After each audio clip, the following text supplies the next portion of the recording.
Naming Panginoon, kami ay nagpapasalamat sa lahat ng biyayang pinagkaloob mo sa aming buhay. Sa gabing ito, kami ay humihiling ng iyong gabay at pagpapala sa aming mga puso't isipan. Palakasin mo ang aming pananampalataya at pag-asa.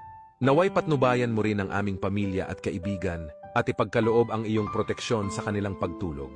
Ipagkaloob mo rin sa amin ang kapayapaan at katahimikan habang naghahanda kami sa panibagong araw na darating. Sa iyong walang hanggang awa at biyaya, gabayan mo kami sa aming paglalakbay sa buhay. Amen. Naming Panginoon, kami ay nagpapasalamat sa lahat ng biyayang pinagkaloob mo sa aming buhay. Sa gabing ito, kami ay humihiling ng iyong gabay at pagpapala sa aming mga puso't isipan. Palakasin mo ang aming pananampalataya at pag-asa.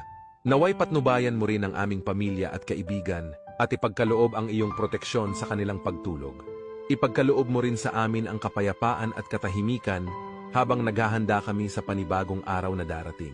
Sa iyong walang hanggang awa at biyaya, gabayan mo kami sa aming paglalakbay sa buhay. Amen.